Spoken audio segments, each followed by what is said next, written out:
Oh my God. Ladies and gents, welcome to Ladies and Gents. Boo! Boo! Boo! Remember, your mic is actually at a good level now, so that's going to be super loud. I'm trying to blow your eardrums out because you only need 0 to experience the universe. Yep. Welcome to Ladies and Gents, and this is our 3rd episode, and I mean, we're going to be talking about the same thing we always talk about, which is life and music and ourselves, not too much, but really ourselves in the sense of how we've progressed as maybe people and me and Will's relationship. Will's here. Will's Ors. Hello. Will is here. What's up, buddy? Charlotte, North Carolina. Charlotte, let's go. He's in the thick of the capitalistic suburbs. Damn right, 704, baby. Let's go. So much culture there. It's fucking palpable. Damn. Let's talk about that. I mean, we could talk about different cities, different cultures, you know, the lack of culture, where culture actually lies, and you know, how they build cities. Will, how are you feeling about my comment? I know you have a lot of pride in Charlotte. I think you're really, really mad at me right now. No, I'm not mad at all. I mean, I was going to say, I fucking love Charlotte, dude. God. There's a redeeming quality about it. I could talk about it all day, but there's better places out there by far. Right, but you know what? Like, you and I both grew up in South Charlotte, and my wife did as well, and we still live in South Charlotte, and everything we need is like within. Because you're too scared to do anything else. No, it's because why would I leave, dude? Like, Charlotte is beautiful. We have a pretty decent climate. You try something different. That's how I. Yeah, well, for me personally, I don't feel like I need to. We've got a great climate. You know, we live within maybe half a mile to a mile of everything we need. Pretty accessible to the 485 loop if we need to go anywhere where that's needed. The both of us have just never seen a need to leave. So we've stayed. And like I said, I mean, the climate's great. People are nice. I get what you're saying though, on the flip side, like people are nice, but what I've learned is that's not enough. Are people real? And sometimes it even means that people aren't nice, and that's even better. I don't know. Like, smiling in like Russian culture is a sign of weakness. I'm not sure I heard what you said. You said smiling? Yeah, smiling. Showing, just, you know, I like, didn't know that. Hey, I'm here and like I want to show you that I'm happy is a sign of weakness in a lot of different cultures, you know. So then I don't know. So maybe am I just overly nice? Because I'm like super friendly to people, dude. Like everybody's for the most part friendly around here. Well, that's why I like it. Do we have a great neighborhood? Like, you're pretty smart about the universe and about people, and you know, if you have a pretty different life experiences. I mean, you got an Asian stepmom and you learn Chinese as sort of tangentially because of it. Ni hao. And you know, I mean, you just, you know, you're not, you know, a one-dimensional basic white bitch. And I tell you how hard that class was. My final semester of college, I needed I think I needed like 9 more credit hours to graduate, and 2 of which were part of my undergrad, which was my minor, which was poli-sci, and one was like whatever the fuck I wanted, and I was like, I'm gonna take Mandarin. And my wife was like, what the fuck is wrong with you? I was like, I don't know. I'll figure it out. See, like, that's a decision that I would make with like my mental health. Like, I would just be like, oh, I'm gonna do Mandarin now. You know what I mean? Like, yeah, like I'm gonna do. But dude, I don't want to cut you off. I was just gonna say, like, in hindsight, though, like, I really enjoyed that class. I thought it was great. And like, you know, our final I mean, there's probably maybe like 25 of us in there. I mean, it was a pretty small class. Because I mean that's kind of like a random thing in a university to take elementary Mandarin. I was in there with a bunch of like 18-year-olds. Yeah. Yeah, I'm in there like 25 or 26 years old, and there's like a bunch of 17 and 18-year-olds, and I'm just like, ni hao, ni hao. They're but like, no, but but literally, like we had a final project, and we had to make a video, and it had to be like, I think it was like maybe 3 minutes long or something, speaking just Mandarin the entire time. And like, so I stayed up one night sitting in our dining room with like my iPhone and like my headphones, and I recorded this thing and I put it into the computer, and I made this video, put in all these pictures, and and I won. I won the best project. So I got this cool little red tassel thing. You know, in Chinese culture, red is like, you know, lucky, or, you know, it's good fortune or whatever. And so I'm just like, fuck yeah, dude. That's kind of a silly story. But anyways, I don't even know where we were going with that. What happened to the music? Oh, I was talking about music? Yeah. Yeah, well, I thought we were just bullshitting for a little bit, man. We were, but you know, we have an hour, and then just figured you're right. And I forgot to start our timer. I'm sorry. Well, started at 54 minutes. That's my gut. Okay, that works. Anyways, so it's either going to, you know, be exactly an hour, a little bit longer than an hour, a little bit shorter than an hour. But those were the options anyways. So we're in the same spot we were before. We're going to talk about music. Will is going to talk a little bit about Pine Grove. The last episode, we weren't able to counter my presentation of Veil of Maya. I hope since the last episode, you've maybe had a chance to discover new music, discover something different about yourself or others or everything. And if you haven't yet, I'm just glad you're here. Will, how are you feeling tonight? Doing well, man. Had a pretty good day. How about you? Well, I've talked to you personally multiple times a day. I did not have a great day. I know. We can talk about that later. I'm fine, which is really weird. It makes me feel very confident, like in myself and my abilities. And I know I sound like an asshole right now, but I got fired from my job today. And we'll talk about it later, but I'm fine. And Will was like, this podcast is not happening. And he assumed I was just not in the mood, because I called him and said, I'm late to the podcast because I got fired from my job. I need to talk to you about it. We talked about it. And we're late to the podcast. And he was like, well, of course we're not doing it. And I was like, why would I not do my passion? And so anyways, Pine Grove, as we move back to music, is whom, Will? Yep. Where is it from? What do they do?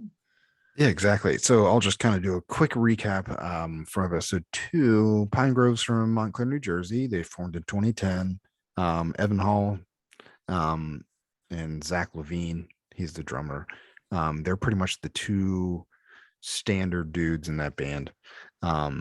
They have like it's kind of weird, like the way they do it. They have a lot of like kind of like a rotating cast, except for the two of them, which is kind of cool. I don't know if you knew that, Adam. It's kind of cool how they do it. Yeah. I know nothing about them. So exactly. And that's why we're here. That's why we're here. You sent me a few songs. Well, you've actually sent me a lot of songs, and just it's not my intentions are good, and I'm sure other people can relate to this. I haven't listened to all of them. I've listened to literally a fraction. Yeah, no, it's understandable. But that's why we sit down every week and we do this. Exactly. That's why we talk about it. So yeah, so basically Evan is the lead singer, and he's like the main singer songwriter of it, and Zach is the drummer, and they've just always had this rotating cast. Like I said before, like they have different bassists and different rhythm and leads, and um, but they've got like a pretty good core right now that seems pretty solid. Like I think they're sticking with it. And like I said before, um, they're more of like an indie, Americana, emo, like all over the place type thing. And I said before too, they're kind of twangy. Um, they've had 5 albums. Their newest album just came out like 2 weeks ago. Oh, Um, yeah, nice, yep, nice. yeah. So it's called I mean, 11. it's like, I don't know about other musicians or music fans out there, but when one of your favorite bands are coming out with a new album and you're on that track, no pun intended, it, it's a fucking, it's something to look forward to. You listen to the album and your life changes slightly. The way you think of the band changes slightly. What? The Yeah, no, I mean, everything changes. and Everything that's changes, and and you that's the look cool thing. forward to it. And then was the concert, man, right? Like, Yeah.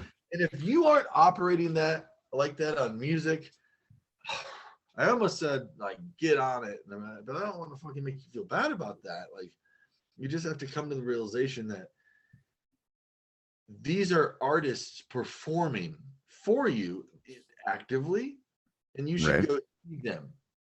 This is not just something you can look up or that you heard or your friend was like, hey, you should check these. This is a person and group of people from different places making awesome shit. And like, if you like it on the album or the digital download or the YouTube video or the Spotify or whatever medium, go see it live.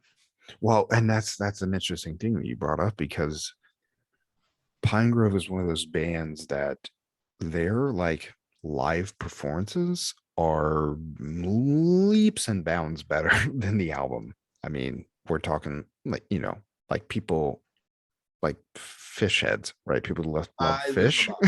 was about to say fish. Yeah. So the the live stuff is it's good. It's a lot better. They change up a lot of stuff, and well, not no, they don't change up a lot of stuff, but the arrangements sometimes switch around a little bit. And um but no, so yeah, I mean, they, like I said, like they have 5 albums. They just came out with their newest album, 1111. It's fucking incredible. Um Oh shit! yeah. I So got some. Adam, I would love to give you Yeah, maybe a track to look up from that album that you can listen to later, and then well, all you got to do is text it to me through Apple Music if you have that capability. If not, you can text the name of the band and the yeah. song But title I would like to right leave the from name of YouTube. the band. I would like to leave the name of the song for the listeners to look up too.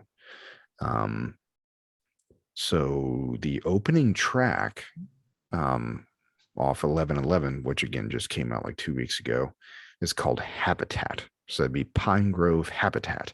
And I believe it might be one of their longest songs ever. It's about 7 minutes long, but it is fucking incredible. It's one of those songs where I'm like, did they not? This should have been the last track on the album because it's just, it's pretty good. Honestly, 1111 as a whole is a great album. Um, it it's only been 2 weeks since we've had it, so still kind of getting into it, like listening to stuff and delving deep and deconstructing it and figuring out things. But it's a great album. Again, it's indie Americana, emo, kind of twangy again. So I would suggest, any listeners, if they want to hear something that's kind of a little chill. It's fucking sad. A lot of it, a lot of it's sad, to be honest with you, especially this new album. This new album's pretty sad. Um, but they're good. And then I'll just leave you, we can stop talking about Pine Grove. But I wanted to kind of, um, let you know about like another 2 tracks. So, Aphasia. If you look at Pine Grove, YouTube, um, Audio Tree Live, uh, and Aphasia is so good. Size of the Moon, like there's a lot of good tracks. So um, again, I just didn't get a chance to talk about them last time, so I kind of wanted to get into them just a little bit. But I think we can move on now, Adam, to your pick for episode 3. Wow, I wasn't even ready. That's fine. I mean, I can help out. Because you Yeah. didn't you didn't introduce it, and I appreciate you not introducing it because that gives me the opportunity to do so. Right. I'm gonna take a break for before I do it because it's a really impactful introduction. And what I'm gonna do actually is I'm gonna look up some specs because I'm not gonna half-ass this man's introduction. I'm gonna look up some facts to guide the introduction. If you want to actually talk about Jacob Collier for a few moments while I look that up Yeah, I and can. append it, that'd be awesome. But like, who's Jacob Collier to you, Will? Jacob Collier to me is someone that you told me about. And I was like, holy shit, who the fuck is this guy? So he was, are you cool with me if I go into his thing? I mean, he was born in 94. He's from England. He's probably like one of the most talented artists on the scene right now. And I don't. Nah, it's your bullshit. He is the most talented. No. Okay, so then am I overselling it or? No, you just gotta listen to what I'm about to say. He gets something that no one ever has, but yet he expresses it so succinctly to those who can receive his message that he is a saint in music.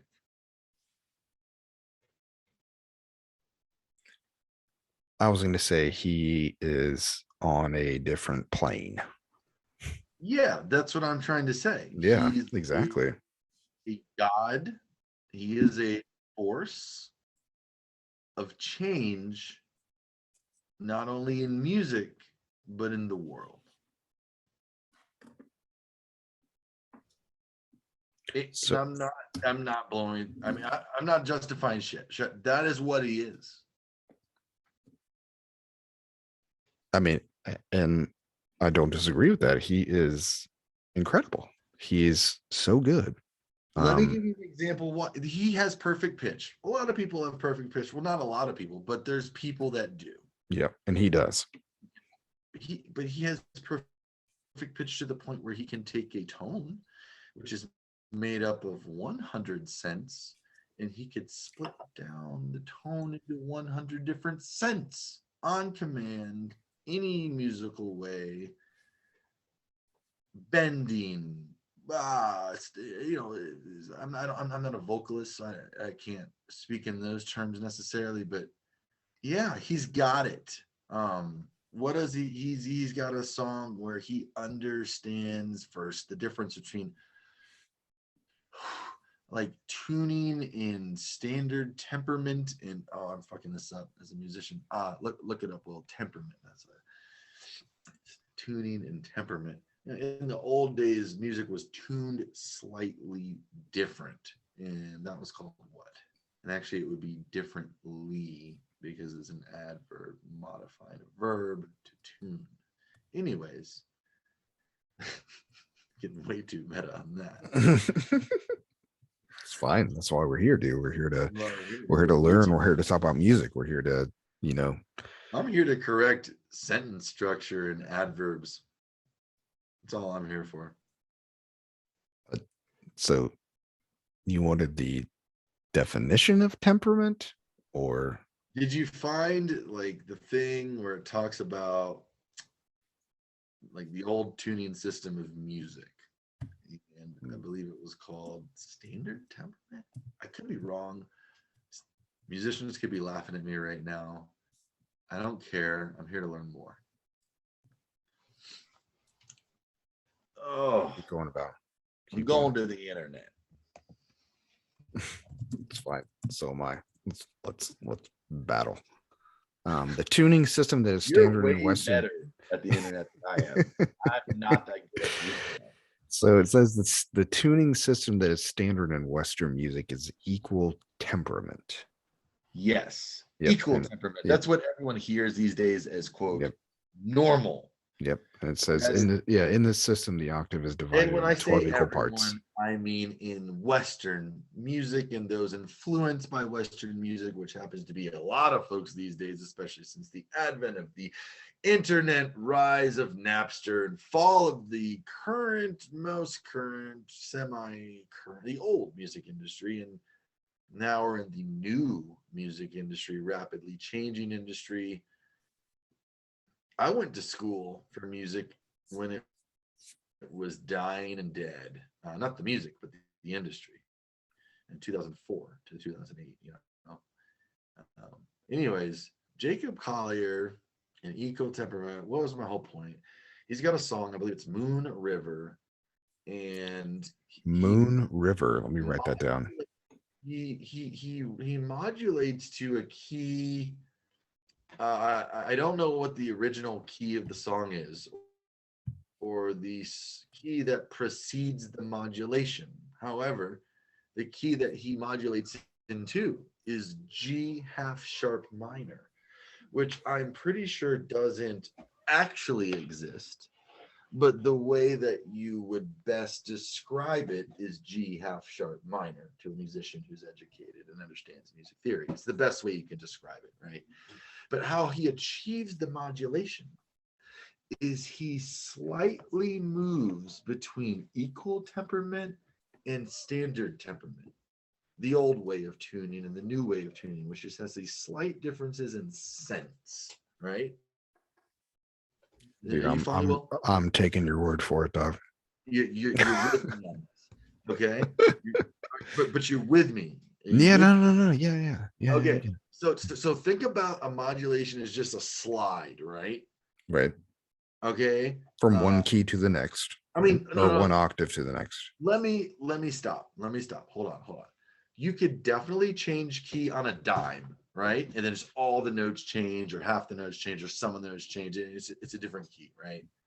On a dime. You could switch it on a new measure, anytime in the measure, whatever you want. But what's the most attractive in most cases is a slide, if you will, between the first key and the second key, right? A transition period. Right. And a lot of music that we listen to does that. And Jacob Collier tends to love to do that because he's a jazz musician, and jazz is purely about transitioning through keys all the time. I love jazz, dude. So jazz has temporary key centers out the wazoo. It's fucking awesome. And it's so the thing is, so if you can hone in on jazz and what's going on there, you can pretty much hone in on sonically on most any other music. So American jazz, like shout out to American jazz, listen to American jazz. I don't know enough about American. What's your favorite jazz genre? Jacob Collier. He's English. I don't give a fuck, dude. That guy's jazz as shit. Now, I don't want to take away from your time talking about Jacob, but I just wanted to like, I was really never into jazz, didn't know shit about it. And I guess again, I'm going to talk about college, but my first year, my first semester, I was just doing my general elective classes, and I took intro to jazz history, and I fell in love with jazz music. For the remainder of my collegiate career, I would listen to jazz music while I studied and wrote papers. You know, that's it. What I'm embarrassed about is I literally studied jazz in college guitar, right? Right. The only reason I did it is to get into Appalachian State University, Boone, North Carolina, 2004. To get into the music industry program, or the music school. I don't remember the goddamn school. And if I misquote it, look it up. Well, I'm so embarrassed. I was so high the whole time. As was everybody. So you said it was the Appalachian State School of Music?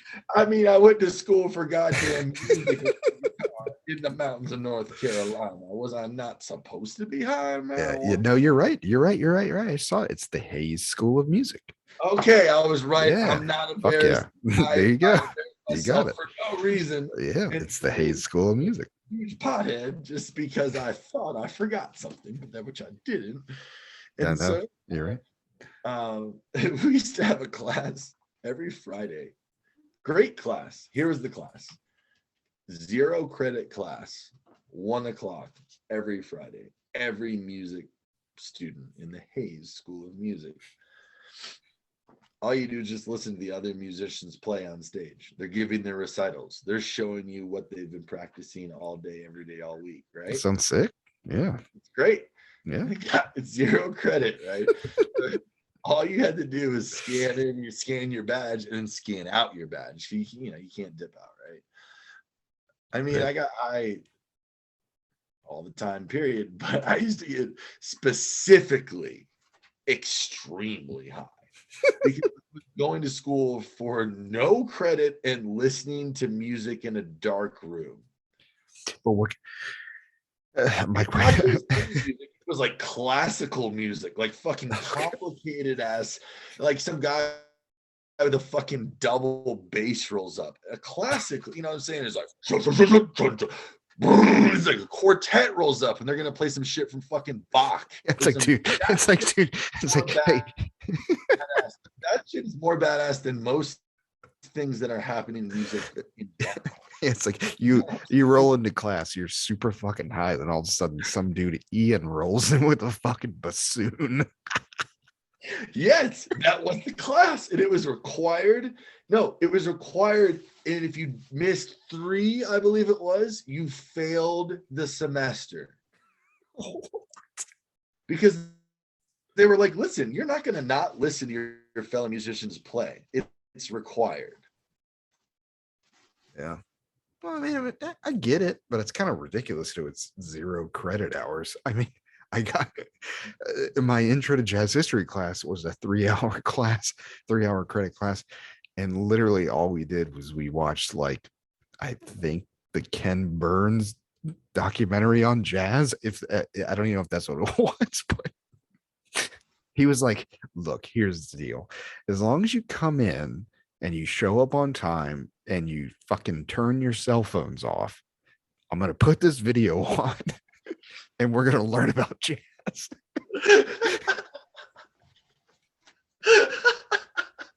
That was it, dude. And I fucking loved every second of it. The cool thing about this, though, the teacher,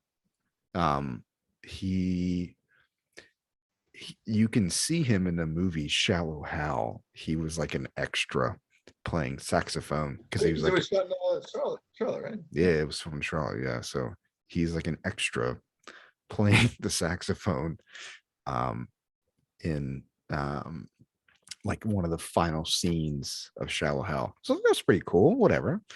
But yeah, I mean, like.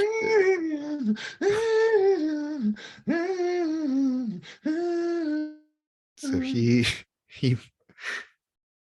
had a band and they were fucking solid, dude. Like I think they toured and shit. Or like the last day of class, he brought in his band and they played for us. We got a free concert. It was awesome. Oh my God, Stinky. Intro to jazz history. But we have digressed a lot, so I don't care. Yeah. But back, yeah, we're good on time. Back to Jacob though. I didn't want to cut into you talking about Jacob, but so this dude's 27 years old. I'm pretty sure he made 4 albums in 1 year. Like, we haven't expounded enough. He has 4 Grammys. Yep, that's what I was gonna say. Jacob Collier is the first British artist to receive a Grammy Award for each of his first 4 albums. That Wow. is insane. I did not know that Yep. fact. First 4 albums, he got a Grammy for each. Basically, he is 4 for 4. Yeah. Yep. Well, now how many albums does he have now? He is, I'm trying to pull that up. Is he going downhill? If he doesn't win a Grammy, is he going downhill? No, so he's got In My Room from 2016. I think this is pronounced Jesse, which is funny because it's spelled like gent. So it's DJESSC. I never even thought about that, even though I explicitly knew it was spelled DJESS. Yeah. So it's Jesse Volume 1, Jesse Volume 2, Jesse Volume 3. So it's In My Room, Jesse Volume 1 through 3. And they all he won a Grammy for every single one of them. Is it related to gent? Is it related? I don't know. I think we need to call Jacob and ask him. I think we could get him on the show. We probably could. Maybe I'll find him on IG or on TikTok or something and hit him up. Yeah, I mean, the first thing you could say is no. And like, hey Jacob, you want to come talk to us on our 4th episode? I mean, listen, man, I think if you have a vision and you have a good way of distribution, shoot your shot, dude. Shoot your shot. And you're a good business person, then the worst they can say is no, and that was always the case. Okay. So what was the song? What's your favorite Jacob Collier song? Like, do you have one? Do you like all of them? Like my phone. You know what's funny about my phone is it's all progressive and like dark metal. Well, not dark metal, all progressive metal and like gent and fucking Jacob Collier. It's like, dude, trust me, my algorithms are all over the place, dude. It's not algorithms. This is my downloaded music. Okay. Oh, so you're downloading music. Okay. So yeah, I'm pretty old school. I literally just started to get into streaming music services, even though I'm a huge musician. I just, for some reason, was always like, well, I got what I want. You know what I'm saying? And when I want to support the artist, I'll support the artist. I was kind of like that guy. You know like I mentioned in our last episode, it's like I still buy CDs because I'm like, I want to support them. I mean, there's nothing wrong with that. That's no, great, absolutely not. And I mean, at the end of the day, it's like I don't have to deal with, like, in the car, like Bluetooth connections and shit with my car. Like, I could just have my CD in there, and I still think it sounds maybe better or a little bit different. So I think it's a disservice to the talent of Jacob Collier, of how little we're actually talking about him. Well, no, I was gonna say this. So the first song you told me was Moon River. I'm gonna finish it by saying we had talked about modulations, right? And how sometimes they're on a dime, but in his case it's jazz, so he's always doing like a slide, if you will, from 1 to 2, right? And so there's distinctive and common, and that's also creative ways you can slide or modulate, right? And then transition sections, right? Are you with me? Mm-hmm. Okay. He does it in a way that takes equal and standard temperament into consideration, which is just like slight. I'm not going to go into what those are, but it's the old tuning system of like, I think the 1800s and before. I could be a little bit off on that. And like now, he takes both of those things into consideration, and in his slide, in his transition section, in his modulation, he takes it into consideration and he modulates to a key which sounds completely beautiful and has a brand new quality in the song. It's a brand new quality all by itself, because G half sharp minor, as far as I know, has never been played by anyone ever, because it doesn't exist. And see, what you have to know about keys is all their music is just like frequencies, right? And they're like split up differently. Like there's different relationships with the frequencies. Like, let's just say as a baseline, there's you have a frequency 500, right? 500 megahertz. Well, 1,000 megahertz is going to be an octave above that because it's double it, right? And 250 megahertz is going to be super low, by the way. It'll probably be lower than you can actually hear, but it's technically, 2 octaves below what I just said and 1 octave below what I said originally, right? So you understand the relationship of frequency and octaves right now, Will. Yep. And so, and I don't know if you knew that, but that's pretty common. I mean, I mean, that's a lot of information, but it's definitely something new that I just learned. So thank you for telling me. And probably a more common 500 megahertz to a musician sounds dumb. I think more common one's going to be 440 megahertz. You're going to see those on tuners. That's A. That is the frequency of the note A in a certain octave, in like the main octave, if you will. I think I'm maybe calling that a little bit wrong. In the piano, if you sit down, the place you play by default, that place. It's like where you sit down and where your hands go. Yeah, so always go back to the piano, because the piano is literally gives you one way. It takes all the notes in the Western system. There's only 12, and then it repeats itself, and in the octave, and it's separated by like semitones or half steps, white keys and black keys. The distance between one key to the next is just a half step. It doesn't matter if it's white or black, because some keys don't have black keys between them. Some white keys don't have black keys between them. Some people get confused by that.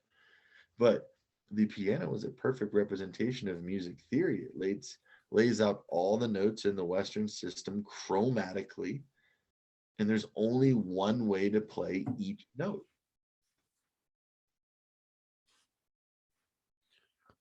Well, and I think that's kind of why people like it. I mean, it's just like it's structured, right? Yeah, it's structured. There's only one way to play each note, each chord, exactly, each phrase, each anything. So if you know how to play the thing, you know how to play the thing. Guitar's harder. There's multiple ways to play each phrase, right?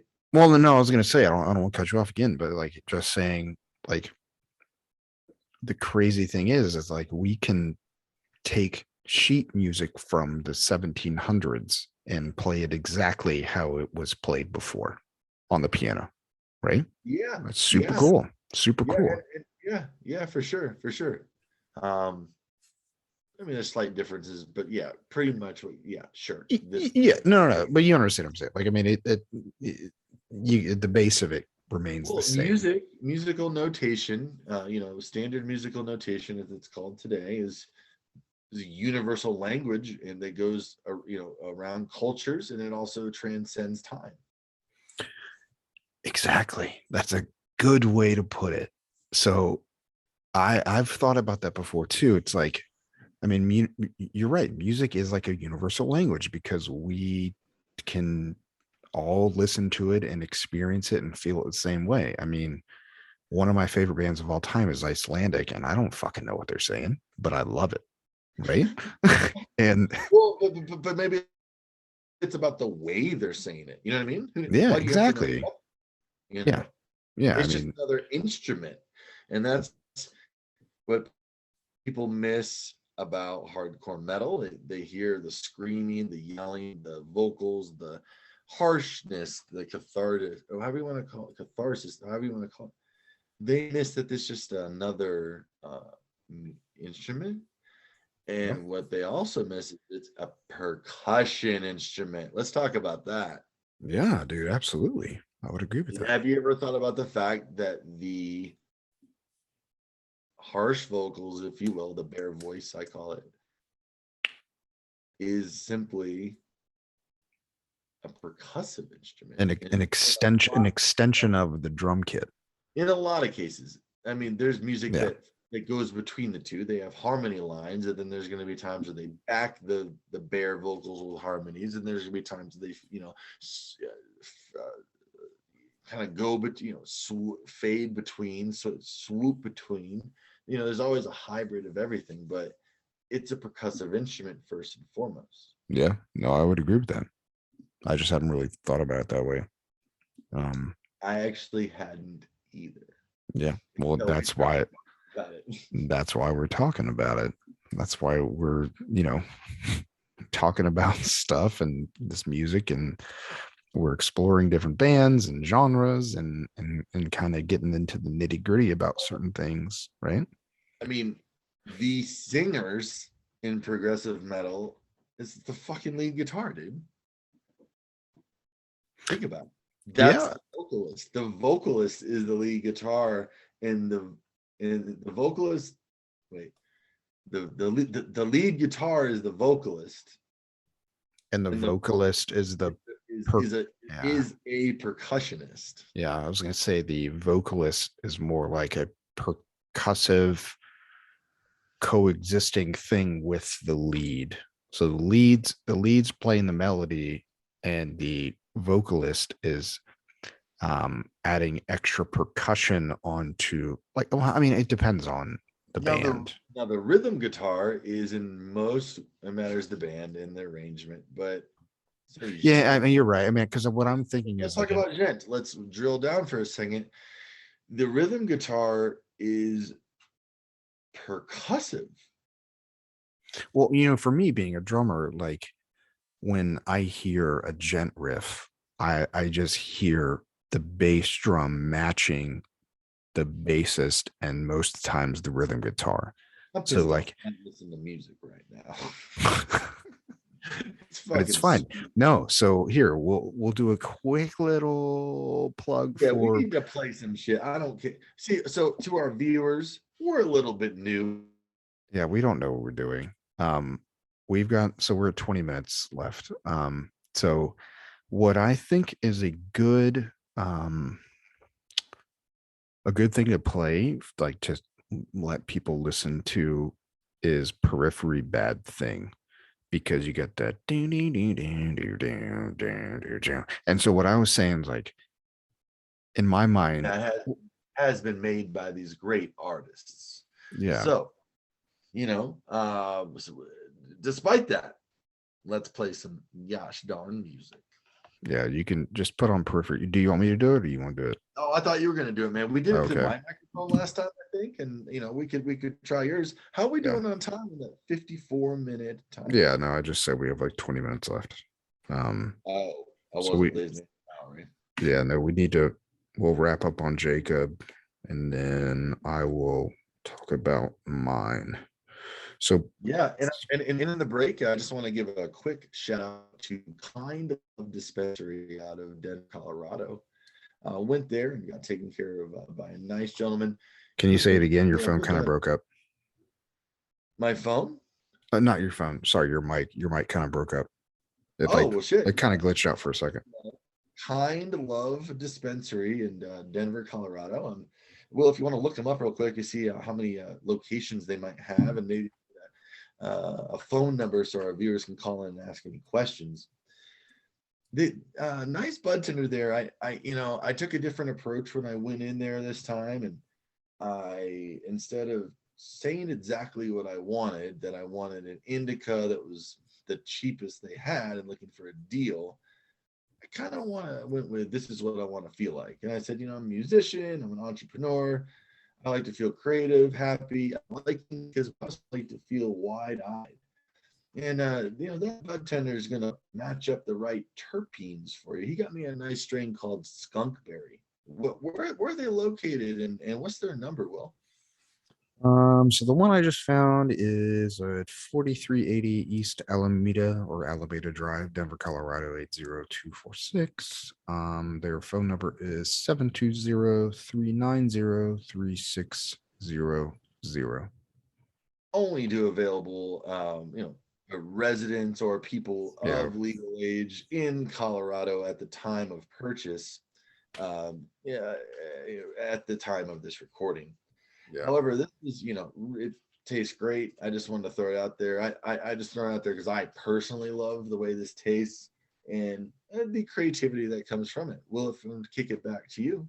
Yeah, for sure. Absolutely. So what we got here is a song. I can't even remember. It's off of Juggernaut Omega. So this is actually kind of cool because Periphery dropped 2 full albums on the same day. It was Juggernaut Omega and Juggernaut off Alpha. So this is a song called Bad Blood. I'm just going to play it kind of for a second to give you an idea. Might give you a better idea of like how gent is. But yeah, we just, the audio last time kind of didn't sound good. So.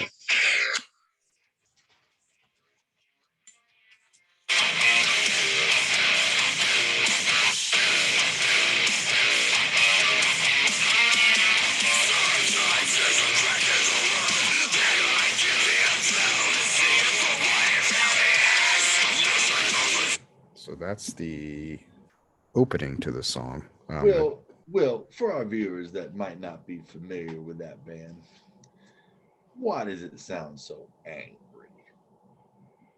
I wouldn't say that it's angry. Neither would I, but I'm playing the devil's advocate. Yeah, some people think it sounds angry, but it's really not. It's just the style of music. But I mean, it's gent, dude. That's just how it is. See, like I wish these people could go to a concert and see how happy the people are there. Yeah, I mean, yeah.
Yeah, so that's it. Yeah, I think you picked a really good section there. I think the first thing you played, our viewers are going to be like, "Whoa!" Our listeners, and then you can see the melodic part of it, right? Yeah, well, what's this song called again? I know the song. What's the song called? The Bad Thing. The Bad Thing. Yep. Yeah, I think you said Bad Blood before. I think I might have got it mixed up with one of their newer tracks off their latest album. I think you were thinking of that and Blood Eagle. Blood Eagle. Yep, I got them mixed up. Which is a very different song. Extremely different. Play it. Okay, so keep in mind we fixed your audio levels, so that was super loud. I'm not a vocalist. I step back. I don't know how to do it. What is Blood Eagle? Yeah, I'll just play it real quick.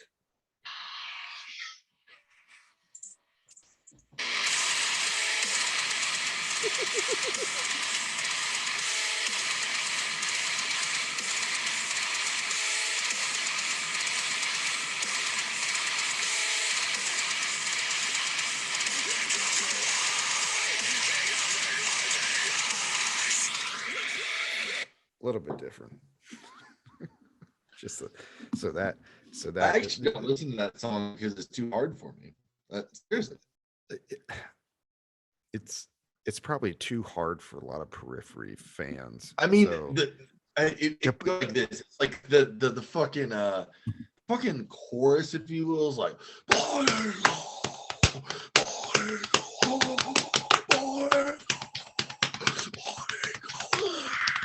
like it's like crazy rhythms. It's like extended triplets. It's very brutal. Yeah. Play it. Oh no, I'm not gonna play it. Because like the way I just played it, played had like a swing to it. You know what I'm saying? I played it with a swing. It is not played with a swing. It's played with a brutal assault, dude. Yeah, I mean, and people can listen to it if they want to. I mean, it just that kind of shows like, how different gent, and not even Periphery in general, which is gent in general, like it can kind of be all over the place. And that's kind of cool about what? Play some Bulb. Oh, I mean, we're at 12 minutes. Well, I mean, I can play Absalom by Periphery, which was an original Bulb song. I mean, these are all original Bulb songs, but who's Bulb? Misha. Who the fuck's Misha? Misha Mansour. Who's him? The lead guitars from Periphery. We haven't chose Periphery yet. Who's Periphery? Trust me, that'll be one of our bands we'll talk about, and you and I can do a deep dive. I think what we should do is we should do a whole episode just on Periphery. So instead of us each choosing a band or a songwriter, we can just do Periphery and dedicate an entire hour and a half to talking about them. And we'll obviously do the same too for BT Bam. I'll do it right now. Yeah. So I won't, but yeah, that's enough to talk about is what I'm saying. Yeah, for sure. So let me since we're kind of getting short on time here, if it's cool, I'm gonna kind of just talk about my pick real quick. I just didn't want to have to break it up. And you're gonna talk about your dick pic? Who would you send it to? I send it to you. Thank you so much. You're fucking welcome. I'm fucking coming. Okay, so yeah, we got 10 minutes left, so we'll just talk real quick. And if you're cool, like, so are you no, I'm just cracking up right now. No, I know it's funny. It's fucking funny. That seems like you rehearsed that, and but we didn't. But at least by now our listeners know what our V8 vocal run is. Yeah, it's a lexicon of the brain. It's fucking V8. So just to wrap up, Jacob. So Jacob is 27 and he's already won 4 fucking Grammys. So Jesus Christ. Is that all we went over? No, we went over a lot of shit. I mean, you only told me Moon River. No. Hey, stop. Nope. I did want to say that the coolest video I've ever seen of Jacob Collier is, which I want everybody to look up. It's when he basically used the audience to sing, and he like was conducting them. Have you seen that video? It's insane. Yeah. It's so cool. So you should look that up. Hell yeah. I mean, I gave him a pretty rich introduction, and it was rich for good reason. He deserves it. However, let me, talk about the fact that he's been active. What's cool about him, I believe he's written most every song of his in his childhood room. Most people would say to a 27-year-old that hasn't moved out of their parents' room that they were failing or something. But I think, he's doing the right thing. He records everything there. He's got music videos there where he's in it, multiple different times overlaid into the same video, playing different instruments, the same song at once, interacting with himself, if you will. He's an entertainer, and he's a very good entertainer. Even, aside being a musician, he has, interplay between his songs, which brings a certain, charm to everything he does. And when you look at the instruments he plays, because I'm on Wikipedia right now: vocals, keyboards, piano, double bass guitar, drums, guitar, mandolin, ukulele, arpeggio. It's a lot of shit. Did you die? Where are you? I'm sorry, I just stepped away. I was giving you your time to talk about Jacob. I had to grab a drink.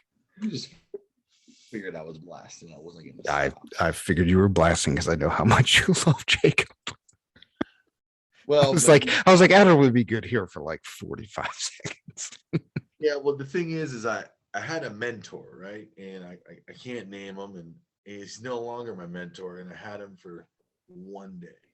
Then I got fired from this job, and I I'm not trying to self-identify as a smart person, but I'm smart in a lot of ways, and I also just have a lot of problems. And I've always had I reflected today after getting fired from this job for 3 days because I did a very good job. In fact, I excelled very heavily at the restaurant industry as a host in this sushi hibachi restaurant in Aurora, Colorado.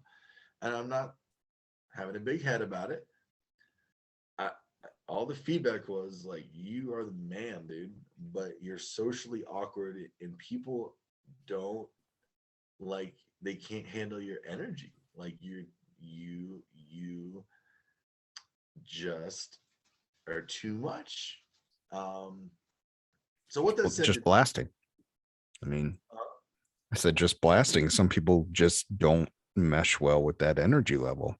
I mean, what it said to me was I could own a restaurant at one point, at some point, right? Because I understand the business model and the type of people who work there. And of course, I don't understand everything after fucking working it for 3 days. I'm not, but I learned a lot. And for anyone who knows me, you know what? I'm not going to justify shit. I learned a lot. Will, fuck. I'm just going to shut up. I'm just going to shut up. What? I I just feel like a dick, man. Like I can't even be proud of myself. You know what I mean? Because no one fucking knows who I am, man. Well, no, not everybody understands who you are, right? And how you are. So it's just a matter of interpersonal communication and um, you know, working with certain people. Like they may just think you're too much, right? So that's something that you can work on. I can help you work on that. Well, and here's my announcement to the world. Like I'm getting into stand-up comedy. Okay. Yeah, perfect. And I'm fucking here for it, dude. I think you'll do a great job. And the thing that, Yeah. because I listen to a lot of podcasts that a lot of stand-up comics do, and the biggest thing everybody says is you just gotta go up. Oh, That's I'll it. go up. I Yeah, ain't scared. I would have been yeah, there yesterday if I had time and yeah. money. So just go up, figure it out, and you definitely need to write. You got to do some writing and Oh, work sure. on, yep, work on your set, and then that's I mean, because that's the thing that like these stand-up comics do. Like they, you know, obviously we see the final product, like when we see like their Netflix specials, right? But what we don't see is the fact that they go up at like the Comedy Store out in California, like they do, and they do the same bit and they work on shit and they fix it and they change things here and there and they do their crowd work because crowd work is big. um so I think that's a good thing for you if you could do it. It is a good um thing. But yeah. here's what I got out of this. I developed a very close two-shift relationship with my trainer and the son of the owner. Mm-hmm. He's worked there for 5 years. He's 28, 29. Mm-hmm. Just a really genuine person who listens, understands, is just a good communicator, a good trainer, a good manager. Okay. And he was so sad to let me go. And I offered myself, I offered my friendship to him, which he accepted explicitly. And I also let him know about some opportunities in other industries that I knew about, like solar sales.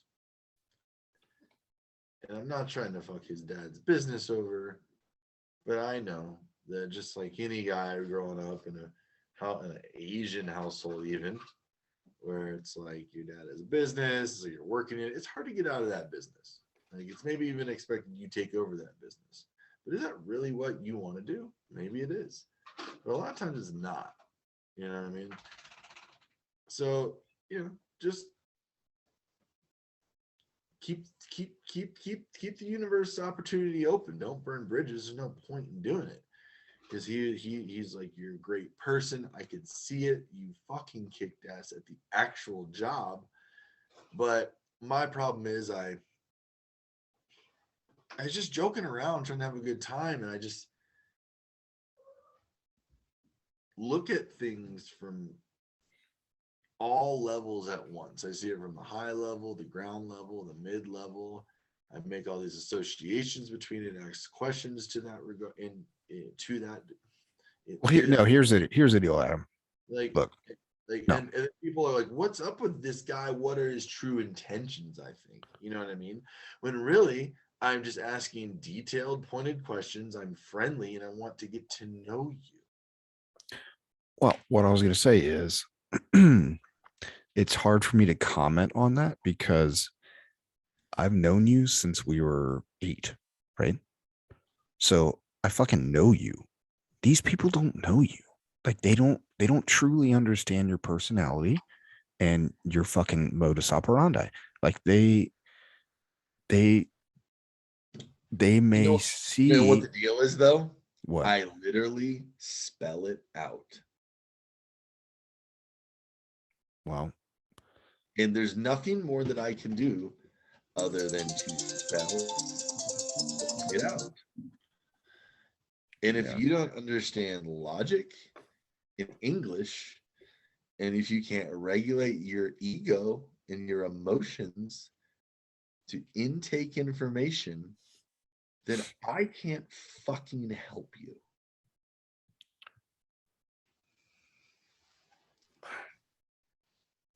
My thing is, obviously, you and I both have things we need to work on, right?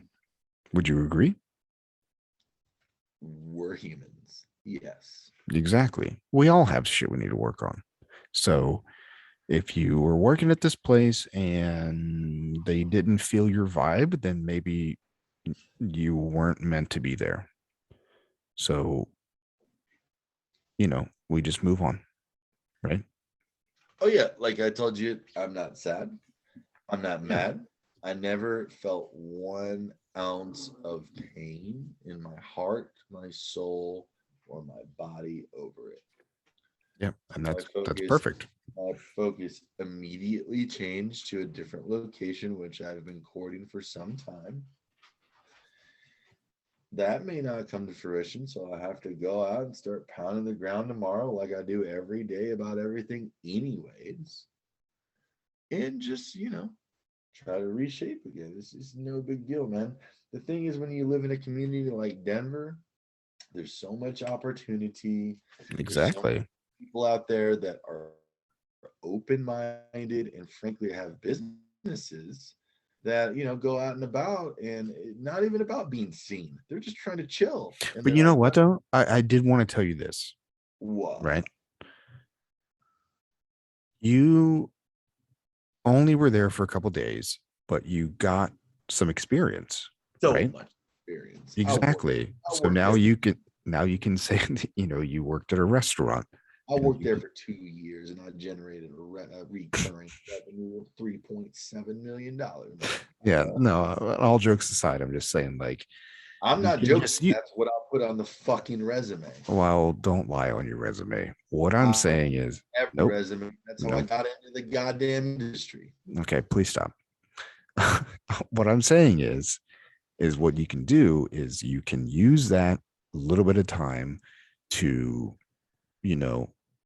when you go forward, someone might ask if you've ever been in the restaurant industry, and you can say, yeah, I worked here at this place. You don't say anything more than that. I worked here, there. I did some host stuff, and, I had some communication with customers and dealt with, management of the, the dining room floor where I'm sitting people, shit like that. So you just take that as a positive as you move on, right? But like you said, there's plenty of opportunity out there in Colorado and Denver. So, uh, I think you just find something else for the time being while you're focusing on the bigger picture, is what I'm saying. Does that make sense? Well, Like, yeah. I mean, focus on now, something right now for all the while viewers you're, out there, if you want to, Venmo any money, Venmo me any money. I have $1 at Adam Shoe, ADAMSHEW. My Cash App is $ Adam Shoe 22. Shoe is spelled SHEW. I expect to be hitting my account whenever this releases and gets any social media attention whatsoever. It's gonna be a while. It's gonna be a while. So, but what I want to do is keep looking forward. So, what is your plan for tomorrow?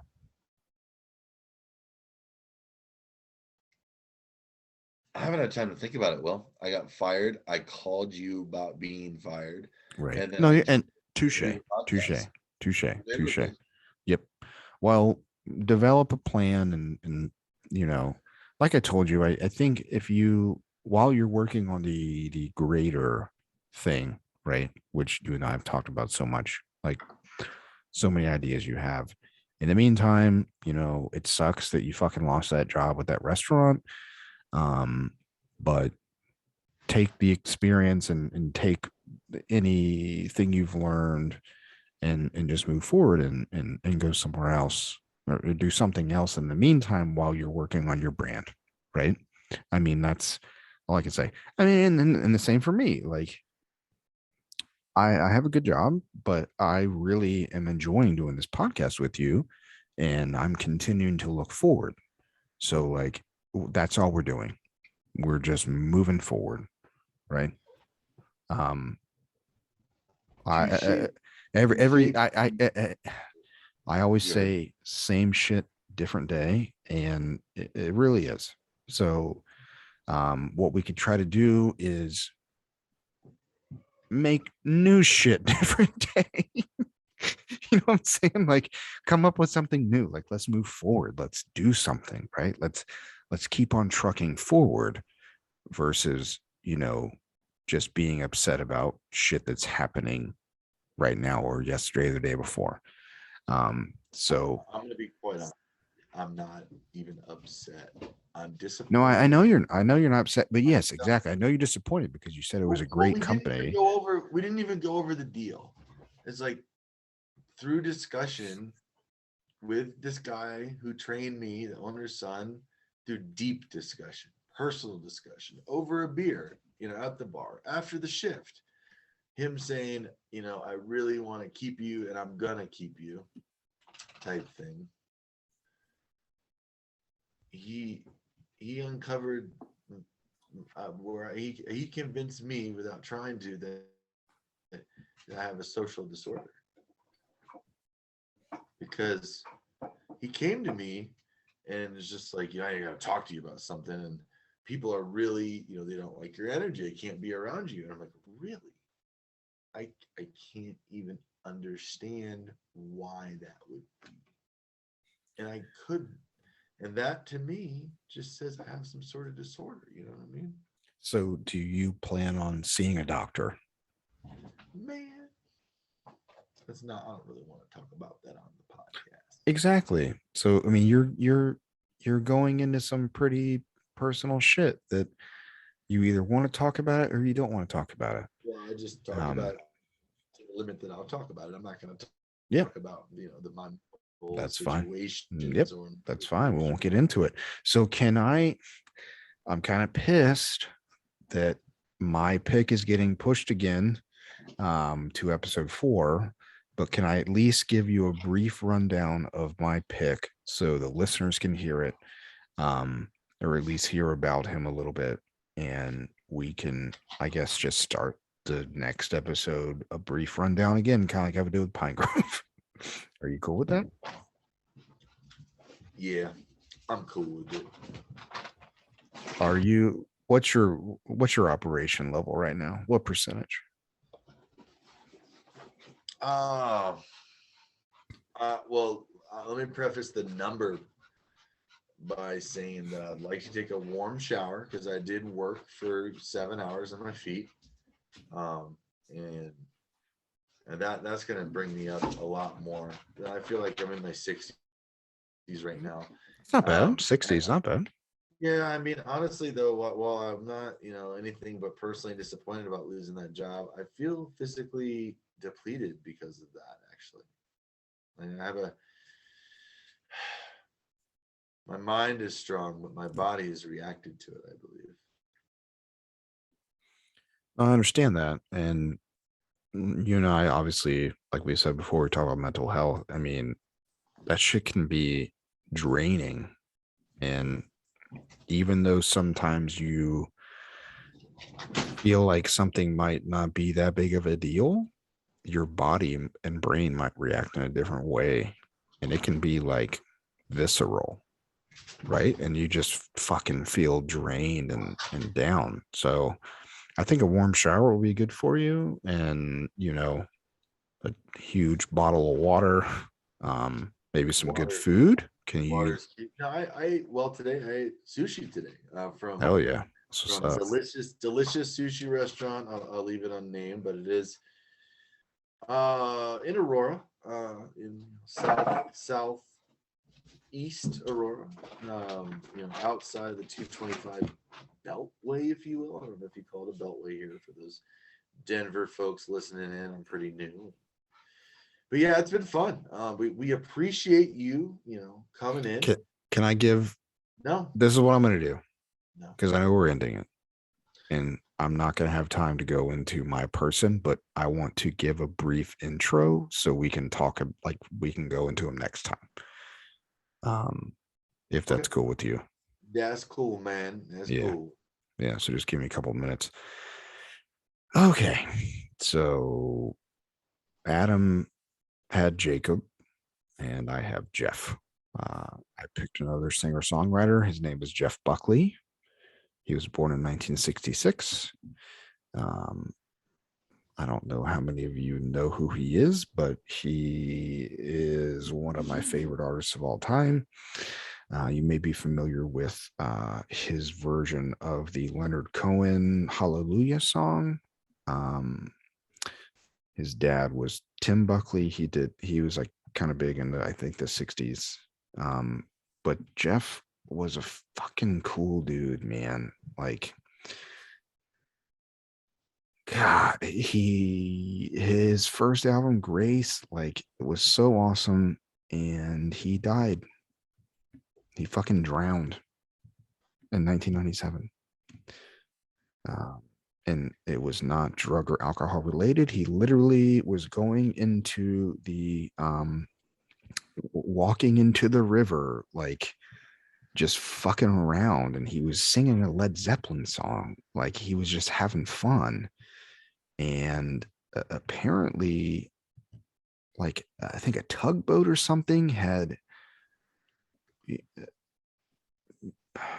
came past, and it like sucked him under, and I think maybe he got caught up. Like he got caught up in the wake of it. Yeah, he was singing a whole lot of love by Led Zeppelin.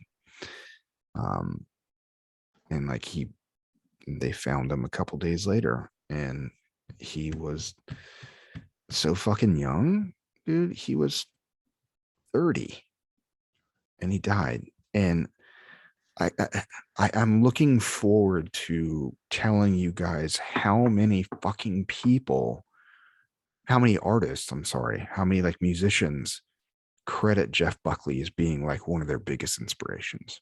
So he's got some good songs. I'm gonna list them. It's good shit, dude. I love him. I mean, my fucking dog is named after him, dude. So Buckley, my buggy boy, Buckley. So yeah, that's it, man. You can wrap it up. Like I said, I'll wrap it up in a little bow for everybody. We appreciate you coming through today. We talked a lot of about a lot of various different subject matters, some which are personal and in some ways incriminating. But you know what? It just is what it is. It is what it is. At some point you got to put your foot down and say, this is who I am, and the culture will carry me forward or not. And everything is negotiable, especially in the court of law and with the court. I'm finding out recently. So if anyone tells you to do anything, tell them to fuck off, and you negotiate the best you can. Just get an attorney. Just get an attorney. Have a nice day. All right, ladies and gents. Ladies and gents. Thanks, y'all.